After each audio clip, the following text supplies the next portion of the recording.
Hey, welcome into the after party, the weekly coaches show following Friday night tailgate party. Now, after a thrilling defensive showdown, 14-7 was your final score of that Jasper Beaumont United game.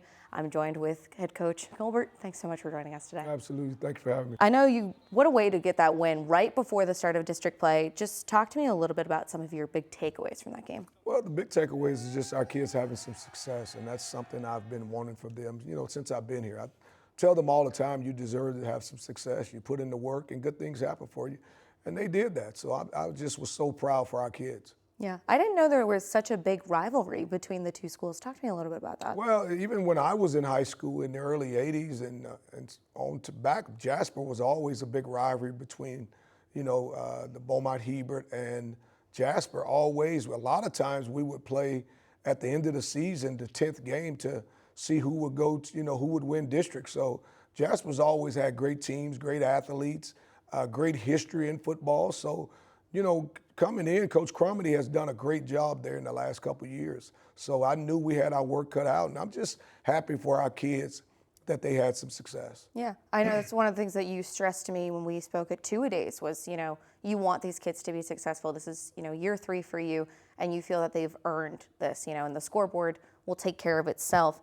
Right now, you're sitting here 2-2 going into district play. Do you feel that you guys are in the right direction? I think we are. I think we're moving in the right direction. We ask our kids for, first and foremost, we talk about grades all the time, them being academically strong, because I believe that we're building young men into men, and we want them to make sure we understand, as my mother always used to say, football is going to end one day, but you having been strong academically, that will take you throughout your whole life. So we talk about that with them. They've done that. They've worked hard academically. Also, yeah, we're moving in the right direction athletically as a team because our kids have worked hard all off season. They worked hard this summer. And now this is the fruits of their labor. And I tell them that you deserve to be successful. Going into year 3, it's my team. Getting year 1, those are kids that had been there before, but these kids have been here with us for 3 years. They know how we do things. They know how we want things. And they've bought into it, so I'm just excited for them. And yes, we are going in the right direction. I was going to say you have 14 returners from last season, if I remember correctly. How important is it for them to be able to see some district success coming up here very soon? Well, absolutely. I mean, defensively, we returned about 7 to 8 kids that played a lot, really about 9 kids that played a lot last year. And in the district we were in last year, they, as I say, they got baptized some. But these kids have worked really hard. So having some success, that's what, winning this last game, it really was big for us. Yeah, you just mentioned it, last time out, realignment's playing a huge factor, I think, for you guys this season, because now you guys have moved down to 5A along with Westbrook. So you, Westbrook, and Memorial are all in the same district coming into this year. I know when I brought in Brian Morgan from Memorial last week, he talked about how, you guys having that 6A gameplay, might have an advantage. Do you think that, your past experience, playing against teams in 6A will help you guys? Well, it's football. And one thing, we're in a tough district. I mean, you talk about, Port Arthur playing them this week. They're a perennial playoff team. I mean, they went to the third round the last, I think, 3 years, and I think one year they went to the 4th round.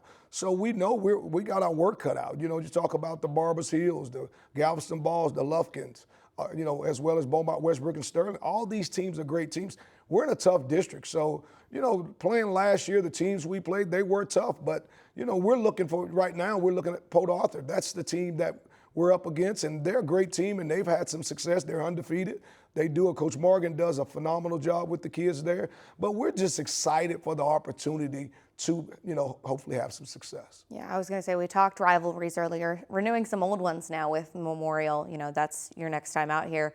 Talk to me a little bit about what you're anticipating from that squad. Well, the one thing about it, they play really hard. I mean, they're well prepared because, as I said, Coach Morgan and his coordinators, they do a phenomenal job. So we know that we have to be fundamentally sound.